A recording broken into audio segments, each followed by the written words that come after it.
প্রত্যেক সময়েই পূজা নিয়ে আমরা নিরাপত্তা শঙ্কায় থাকি। এবার আমরা আশা করতেছি যে আমরা একটা সুন্দর শান্তিপূর্ণভাবে পূজা উদযাপন করতে পারবো। এটা নিয়ন্ত্রণ সংস্থা হচ্ছে এনটিএমসি, কিন্তু আমরা সকলে এটার সাথে যুক্ত আছি। সকল পূজা মণ্ডপ এটার সাথে যুক্ত আছে। আইন শৃঙ্খলা রক্ষাকারী বাহিনী এটার সাথে জড়িত, পুলিশ সহ অন্যরা সবাই জড়িত। আর পূজা উদযাপন পরিষদের প্রত্যেক জেলা কমিটি, উপজেলা কমিটি, প্রেসিডেন্ট সেক্রেটারি এবং মণ্ডপের প্রেসিডেন্ট সেক্রেটারি, আর আমাদের কেন্দ্রীয় মনিটরিং সেল আছে।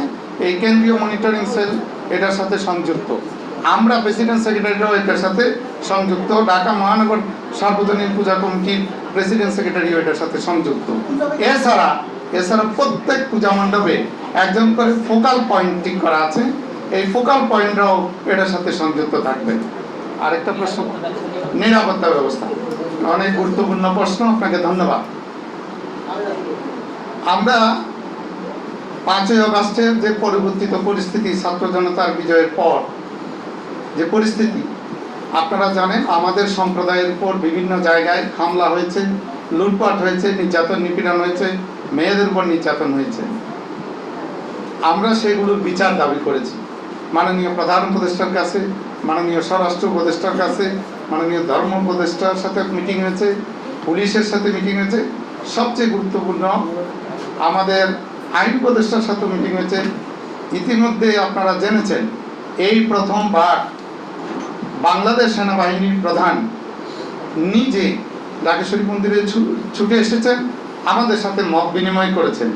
উনি আশ্বাস দিয়েছেন যে সকল রকম নিরাপত্তায় সেনাবাহিনী, যৌথ বাহিনী সবাই সংযুক্ত থাকবে।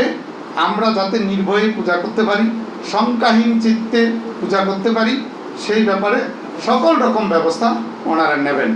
বাংলাদেশ পুলিশের পক্ষ থেকে আইজি মহোদয় এসেছিলেন, ঢাকা মহানগর পুলিশ কমিশনার মহোদয় এসেছিলেন, আপনারা জানেন। ওনারাও আমাদের নিশ্চিত করেছেন যে এবারে পূজার নিরাপত্তা, প্রত্যেক সময়েই পূজা নিয়ে আমরা নিরাপত্তা শঙ্কায় থাকি। এবার আমরা আশা করতেছি যে আমরা একটা সুন্দর শান্তিপূর্ণভাবে পূজা উদযাপন করতে পারবো। আমি আপনাদেরকে একটা পরিসংখ্যান দিলে আপনারা বুঝতে পারবেন যে আমরা বলেছি যে স্বাধীনতার পর থেকে এই পর্যন্ত যতবার আমাদের উপর নির্যাতন নিপীড়ন হয়েছে, নির্বাচনের পরপর হোক, সরকার পরিবর্তনের পরপর হোক, দুর্গাপূজা আসলে হোক, ধর্মীয় অনুষ্ঠানে হোক, বিভিন্ন ইস্যুকে কেন্দ্র করে হোক, ফেসবুক ইস্যুকে কেন্দ্র করে হোক, যত ঘটনা ঘটেছে আমরা কোনো সুবিচার পাইনি। এই বিষয়টি আমরা সরকারের সকল মহলে, মাননীয় প্রধান উপদেষ্টা সহ সকল মহলে তুলে ধরেছি। ওনারা বলেছেন এখন থেকে ন্যায় বিচার নিশ্চিত করা হবে।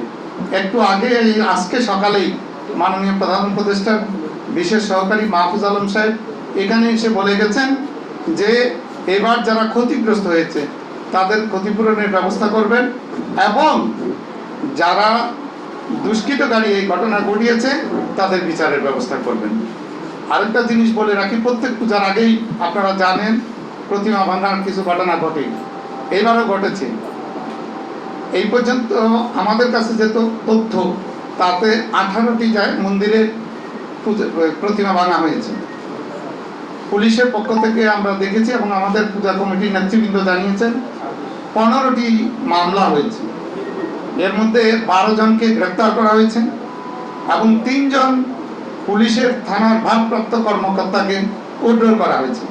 এটি একটি কুইক রেসপন্স, যেটা আমাদের সবসময় দাবি। এর আগে আমরা কোনো সময় পাইনি, এবার এটা পাচ্ছি। এটা একটা কুইক রেসপন্স, পজিটিভ সাইন।